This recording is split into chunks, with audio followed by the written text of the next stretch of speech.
Começa agora, Rios de Água Viva. A palavra de Deus fluindo até você. Alguém sublime, eterno, cheio de amor, mais que o amor fraterno, é seu amor. Os amigos hoje amam, amanhã nos abandonam, mas Jesus não nos engana. Que grande amor! Dias mais sábios. Vamos servir o Senhor com excelência. O preguiçoso deseja e nada tem, mas a alma dos diligentes se farta. Provérbios 13:4. Pela palavra sabemos que há uma luta espiritual sendo travada, não contra sangue e carne, mas sim contra os principados e potestades, contra os dominadores deste mundo tenebroso, contra as forças espirituais do mal, nas regiões celestes. O apóstolo João também revela que o mundo inteiro jaz no maligno. Além disso, sabemos que o diabo usurpou a autoridade sobre todos os reinos do mundo, sendo ousado a ponto de barganhá-la com Jesus, caso este o adorasse. A especialidade do inimigo é roubar, matar e destruir, enquanto o Senhor Jesus veio à Terra para nos dar vida e vida em abundância. Há uma força maligna controlando este mundo em todas as áreas. O sistema financeiro, a educação, a cultura e a arte estão sob o domínio do príncipe deste mundo, cujo objetivo é destruir todo o padrão de justiça estabelecido por Deus na Bíblia e, por fim, destruir no seio da humanidade o próprio conceito de Deus. Inclusive, há uma pressão muito grande para derrubar a estrutura familiar estabelecida por Deus. O mistério da iniquidade já opera há um bom tempo, sem que muitos percebam, com o fim de preparar o palco para o surgimento do homem da iniquidade, o filho da perdição, isto é, o anticristo. Muitos homens são usados pelo diabo em troca do dinheiro e poder, trabalhando com diligência dia e noite para o aparecimento do iníquo.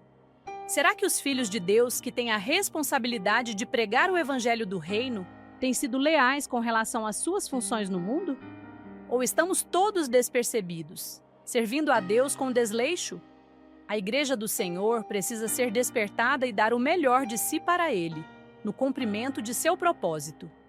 Que essas palavras nos sirvam de advertência e incentivo, e nos tornem diligentes, a fim de consumarmos a vitória do Senhor sobre o perverso. Vida eterna é conhecê-lo e seu amor.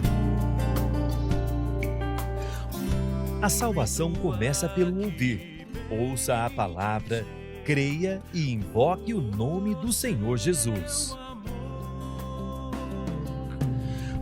O seu sangue resgatou-nos no deserto, procurou-nos ao rebanho seu, levou-nos. Que vasto amor! Fique agora com a continuação da mensagem Abraão em Gerar e o nascimento de Isaque. Abraão tinha um coração, Ló tinha outro coração. O coração de Abraão era o que Deus deu para ele, era tudo para Deus. Ele não considerava nada dele particular. Ele considerava aquilo que Deus deu para ele é para uso de Deus para fazer a sua vontade. No entanto, Ló não tinha esse coração. Ló tinha ambição também de se enriquecer, de ter seus bens, seu patrimônio, e mais do que isso, ele desejava também buscar o seu futuro brilhante em termos de conquistar fama para si, conquistar poder no meio dos homens e de alguma forma alcançar um lugar de destaque nesse mundo. Portanto, irmãos, são dois homens com corações diferentes. É mais por isso que não conseguiram conviver. Infelizmente, tiveram que separar. Pense vocês, tudo que Ló tinha veio graças à sua proximidade ao seu tio Abraão. Deus abençoava Abraão.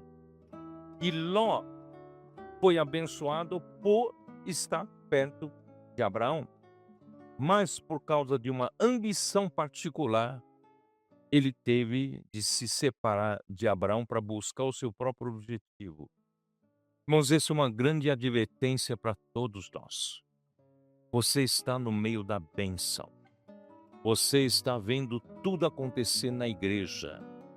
Seja simples na igreja. Tenha o mesmo coração de Abraão. Não tenha apego às coisas materiais. Não tenha apego a ambições pessoais, como posições, cargos, fama, seguidores. Irmão, que o Senhor possa limpar o nosso coração dessas coisas. Porque, do contrário, irmãos, nós vamos nos afastar de Abraão. E você sabe, quando você se afasta de Abraão, você não estará escolhendo o Monte Gerizim. O Monte Gerizim é o Monte da bênção, o Monte da vida.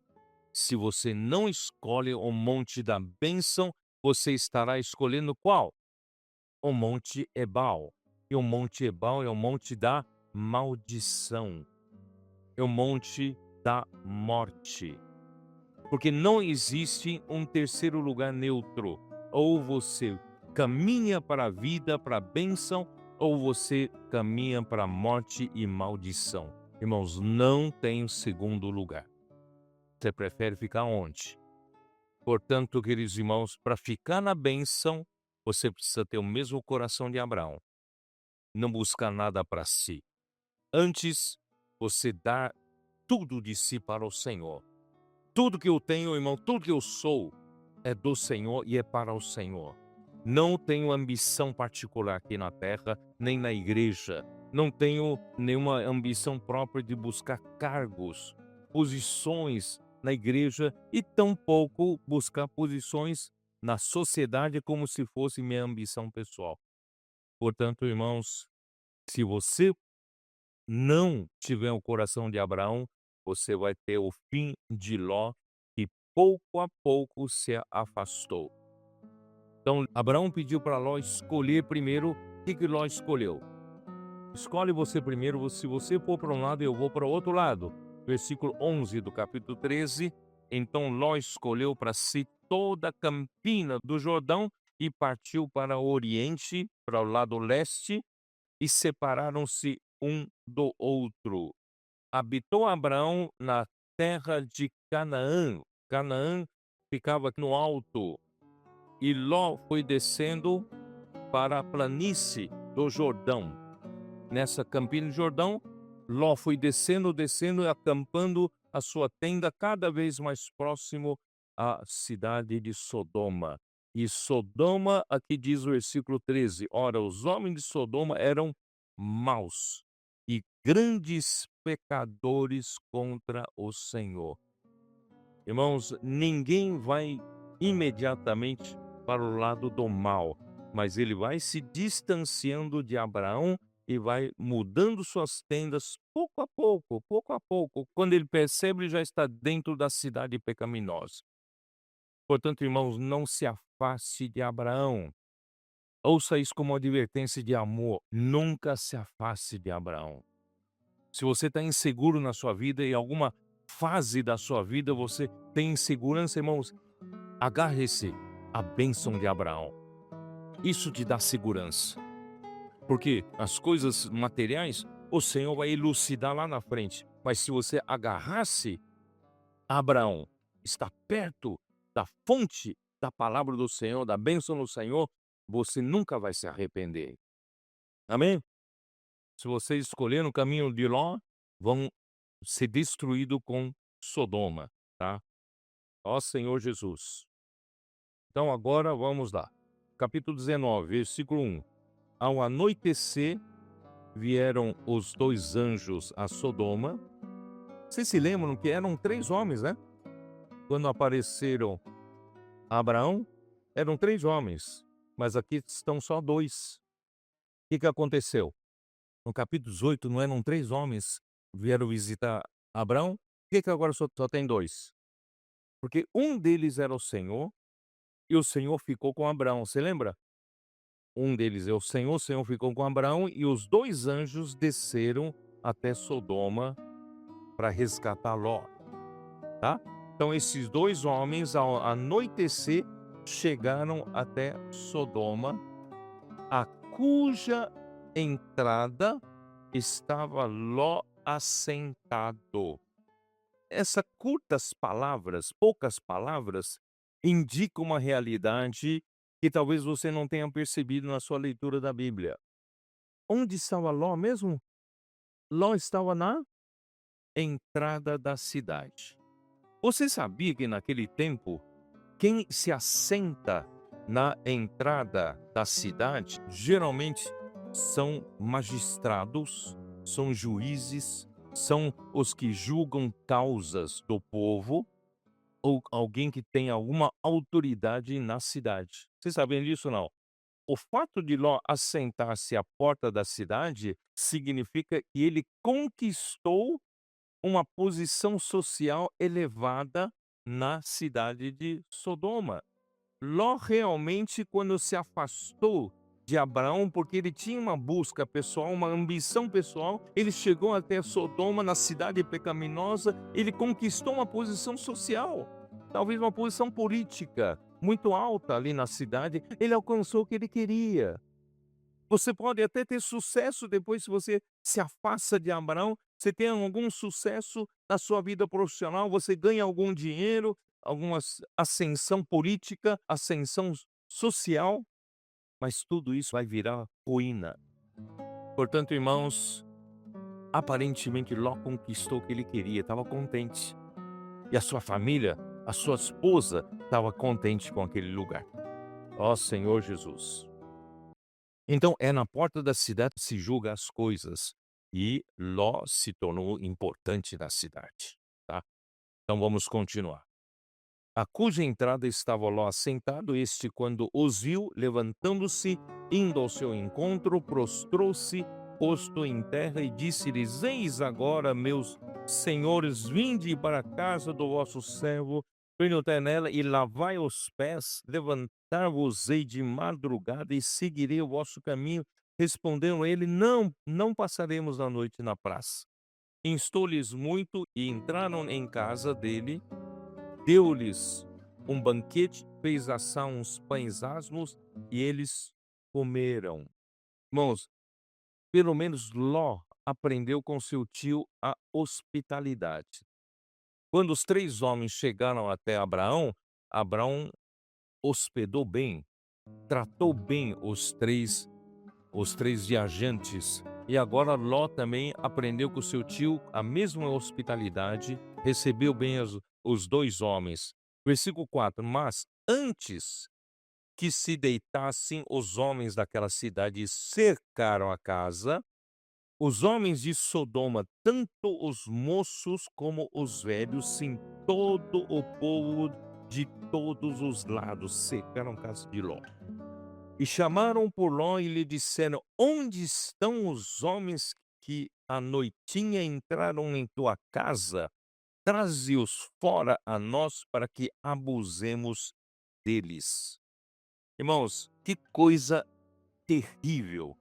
Por isso, irmãos, a cidade de Sodoma era uma cidade extremamente pecaminosa e eles tinham essa prática homossexual. E isso mostra em Judas 7, versículo 6, diz assim: E a anjos, os que não guardaram seu estado original, mas abandonaram seu próprio domicílio, ele tem guardado sob trevas em algemas eternas para o juízo do grande dia. Aqui se refere àqueles anjos de Gênesis 6, que saíram do seu domicílio original e vieram e tomaram as mulheres dos homens. Vocês sabem daquela história, aquela confusão que teve, e geraram filhos híbridos que se tornaram gigantes daquela época. E aqui Judas assemelha a situação de Sodoma e Gomorra. Versículo 7. Como Sodoma e Gomorra e as cidades circunvizinhas que, havendo-se entregado à prostituição, como aqueles seguindo após outra carne. Seguir outra carne é seguir a outra natureza, é outra orientação contra a natureza, certo? São postas para exemplo do fogo eterno, sofrendo punição. Ora, estes da mesma sorte, quais sonhadores alucinados, não só contaminam a carne, como também rejeitam governo e difamam autoridades superiores. Quer dizer, pessoas que cometem esse tipo de imoralidade extrema. Você pode ver que isso está geralmente ligado a também indo contra qualquer autoridade. Eles não aceitam qualquer governo, eles são insubordinados. São os de Sodoma, eram assim. Isso é muito semelhante a Romanos capítulo 1, a descrição de Romanos capítulo 1, versículo 24. Por isso Deus entregou tais homens à imundícia pela concupiscência de seu próprio coração, para desonrarem o seu corpo entre si. Isso é desonrar seu corpo entre si. Pois eles mudaram a verdade de Deus em mentira, adorando e servindo a criatura em lugar do Criador, o qual é bendito eternamente. Amém. Por causa disso, os entregou Deus a paixões infames, porque até as mulheres mudaram o modo natural de suas relações íntimas por outro contrário à natureza. Semelhantemente, os homens, também deixando o contato natural da mulher, se infamaram mutuamente em sua sensualidade, cometendo torpeza homens com homens e recebendo em si mesmo a merecida punição do seu erro. Irmãos, esta era a situação de Sodoma. E essa mesma situação hoje Satanás quer impor à nossa sociedade atual. Então, irmãos, vamos correr perto de Abraão, para nós nunca nos associarmos a essa situação, porque Ló era um homem justo, no entanto, por se afastar de Abraão, chegou a esse nível tão baixo. Não que ele queira, mas o ambiente em que ele vivia era um ambiente de extrema imoralidade. Não é até repugnante? Então vamos para 2 Pedro, capítulo 2.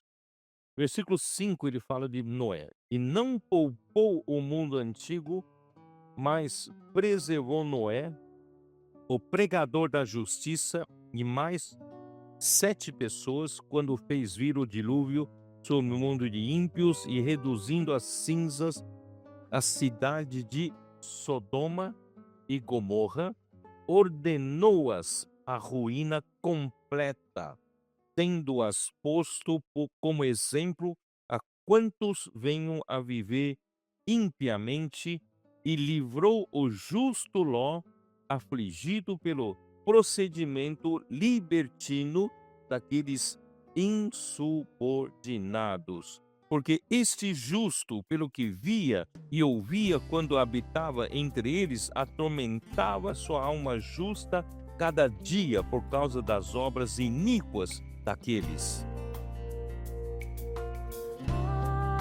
Alguém sublime, eterno, cheio de amor. Essa mensagem continua no próximo programa. Contamos com sua audiência. Amor fraterno é seu amor. Os amigos hoje amam a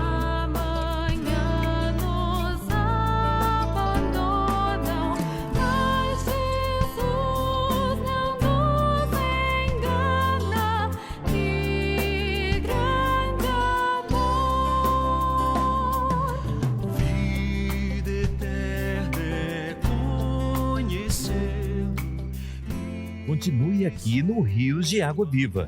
Ainda temos mais palavra, mais vida e mais bênção para você. Vem dizendo por seu amor, o seu sangue resgatou-nos no deserto, procurou-nos ao rebanho seu, levou-nos, que vasto amor. Jesus, o Cristo ungido por Deus com seu Espírito Santo, morreu na cruz por nossos pecados e derramou seu sangue para o cumprimento de nossa redenção.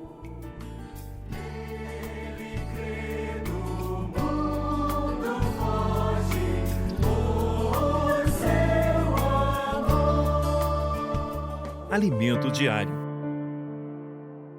Série Gênesis, o princípio.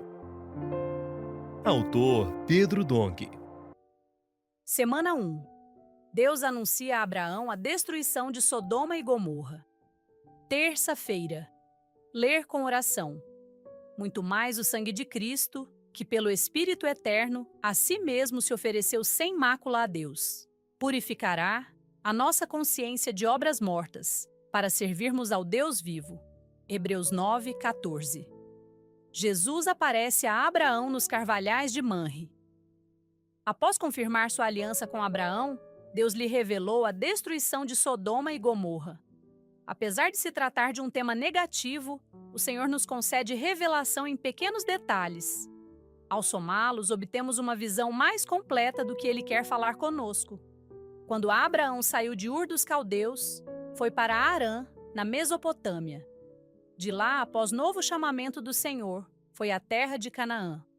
Ao chegar ali, o primeiro lugar em que parou foi Siquém, onde estavam o Monte Gerizim, que representa a bênção e a vida, e o Monte Ebal, que representa a maldição e a morte. Em seguida, foi para o sul, e após passar pela região entre Betel e Ai, onde edificou um altar, Gênesis 12, 8, fixou sua tenda nos carvalhais de Manre, junto a Hebrom, 13, 18. Manre não era uma região nem um lugar. Manre era um homem amorreu. Abraão encontrava-se nesses carvalhais quando saiu para resgatar Ló do cativeiro, com os 318 homens nascidos em sua casa. Foi nesses carvalhais que o Senhor novamente apareceu a Abraão. Apareceu o Senhor a Abraão nos carvalhais de Manre, quando ele estava assentado à entrada da tenda, no maior calor do dia. Levantou ele os olhos, olhou, e eis 3 homens de pé em frente dele. Vendo-os, correu da porta da tenda ao seu encontro, prostrou-se em terra e disse: Senhor meu, se acho mercê em tua presença, rogo-te que não passes do teu servo. Traga-se um pouco de água, lavai os pés e repousai debaixo desta árvore. Trarei um bocado de pão. Refazei as vossas forças, visto que chegastes até vosso servo. Depois seguireis avante. Responderam: Faze como disseste. Gênesis 18, 1 a 5. Abraão viu 3 homens, e a palavra homens tem, em hebraico, o significado de homens mortais. Contudo, um desses 3 homens era o Senhor, que viera com a aparência de um homem mortal. Os outros 2 foram a Sodoma, e posteriormente é revelado que eram anjos. Diante disso, podemos perguntar-nos: como é possível Deus aparecer em forma de um homem mortal? Sabemos que, em primeiro lugar, ninguém jamais viu a Deus. Foi o Filho quem o revelou. Nenhum homem consegue ver a Deus Pai, mas o Filho o revela. Portanto, a imagem visível de Deus é o Filho. Assim, aquele que apareceu a Abraão é o Filho, o Senhor Jesus Cristo. No Evangelho de João, lemos a respeito da encarnação do Filho unigênito do Pai. Cristo era o Filho unigênito que estava no seio do Pai, mas não considerou como usurpação o ser igual a Deus. Antes, esvaziou a si mesmo, humilhou-se, veio em forma de homem, tomou o corpo humano e se tornou um homem mortal. Era mortal por fora, mas Deus por dentro. Para comprovar essa condição, a Bíblia faz questão de registrar que os 3 homens apareceram a Abraão no maior calor do dia e se refrescaram com água e sombra. ou seja, sentiram o que um mortal sente. Mas como é possível que, mesmo antes de sua encarnação, Cristo tenha aparecido a Abraão? Isso é possível porque Cristo passou. Sua encarnação, viver humano, morte e ressurreição, foi colocado na eternidade. Após sua ressurreição, quando Maria Madalena quis tocá-lo, Jesus lhe disse que não o tocasse, porque ainda não se havia apresentado ao Pai. Isso demonstra que Cristo, logo após ser ressuscitado, deveria apresentar-se primeiramente ao Pai como uma oferta alçada, pois o Pai tem o direito de ser o primeiro a desfrutar de Cristo, o Cristo ressurreto. No 9º capítulo de Hebreus, lemos: muito mais o sangue de Cristo, que pelo Espírito Eterno a si mesmo se ofereceu sem mácula a Deus, purificará a nossa consciência de obras mortas, para servirmos ao Deus vivo. Versículo 14. Quando Cristo se apresentou ao Pai após a ressurreição, apresentou-se como uma oferta, como um sacrifício. Ele fez isso pelo Espírito Eterno. Qual é o significado disso? No Antigo Testamento, o Espírito Eterno é representado pelas argolas da Arca do Testemunho, nas quais eram colocados os varais para o transporte. Os levitas não podiam tocar na arca, pois ela era santíssima. Assim, utilizavam essas argolas e varais para transportá-la. As argolas tinham forma de anel, isto é, de um círculo, que representa a eternidade, que não tem início nem fim de dias. Em um círculo não conseguimos definir o começo nem o fim. Por isso, o Espírito Eterno é representado pelas argolas. Quando Cristo se ofereceu a Deus pelo Espírito Eterno, tudo o que ele realizou e tudo de que participou foram lançados na eternidade, inclusive sua encarnação. Uma vez que algo é lançado na eternidade, pode manifestar-se a qualquer momento do tempo. Assim, o Cristo encarnado se ofereceu a Deus pelo Espírito Eterno, foi lançado na eternidade e pode voltar no tempo a qualquer momento. É por esse motivo que em Apocalipse é mencionado o Cordeiro que foi imolado desde a fundação do mundo. Portanto, aquele homem, um dos 3 que Abraão recebeu, era o próprio Senhor Jesus. É assim que está na Bíblia. Esperamos você amanhã para mais uma leitura do Alimento Diário.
Você que nos acompanha pela internet, deixe o seu comentário, o seu gostei. E você que ouve o programa Rios de Água Viva pelo rádio, também pode falar conosco pelo número 61 98412 7970.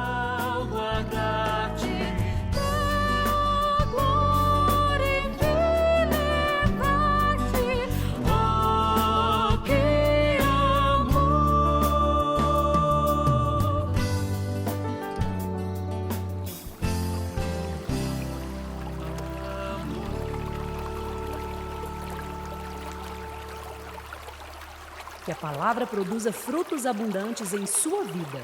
Até logo!